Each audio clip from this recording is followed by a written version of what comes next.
नमस्कार, मैं हूं करतार सिंह राजपूत। आप देख रहे हैं जी मध्य प्रदेश छत्तीसगढ़ का यूट्यूब चैनल।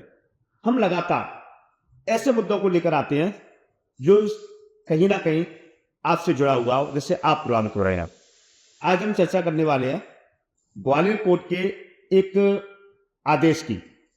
दरअसल 2013 में एक पीआईएल दायर की गई, जिसमें कहा गया था कि जो ऑक्सीटॉसिन इंजेक्शन है उसका बेजा इस्तेमाल किया जा रहा था, दुरुपयोग किया जा रहा था।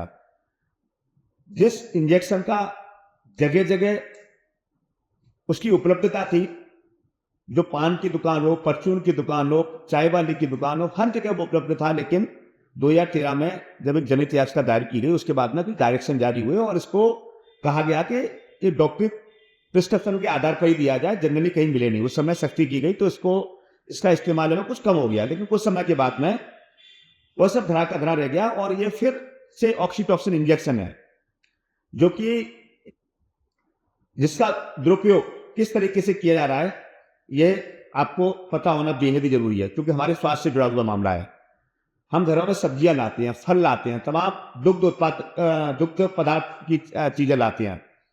उनमें बेजा इस्तेमाल इस इंजेक्शन का किया जा रहा है, जिसके इस्तेमाल से तमाम बीमारियां और तमाम जो स्वास्थ्य को लेकर खतरे हैं वो बढ़ गए हैं। जिसे लेकर एक जनहित याचिका ग्वालियर में दायर की गई। कोर्ट ने एक डायरेक्शन दी है। स्वास्थ्य महकमे के प्रमुख सचिव को कहा गया है कि आपने इतने वर्षों में इसके लिए क्या ठोस कदम उठाए, क्या दिशा निर्देश जारी किए गए हैं, इसका 4 सप्ताह के अंदर कोर्ट को जवाब चाहिए। ग्वालियर हाईकोर्ट द्वारा जिस तरीके से मध्य प्रदेश स्वास्थ्य महकमे से 4 सप्ताह में इसको लेकर कहा गया है कि आप इसका पूरा ड्राफ्ट हमें दीजिए कि आपने किस तरीके से इसको दुरुपयोग को रोकने के लिए क्या कार्रवाई की है। आखिरकार किस तरीके से खुलेआम इस ऑक्सीटॉसिन इंजेक्शन का बेजा इस्तेमाल किया जा रहा है। आप सब्जियों की बात करें, लौकी हो, तोरई हो, तमाम ऐसी सब्जियां हैं, इनमें उसका आकार बढ़ाने के लिए, उसकी ग्रोथ बढ़ाने के लिए इसका इस्तेमाल किया जा रहा है, जो कि हमारे हेल्थ के लिए काफी हार्मफुल है, नुकसानदायक है।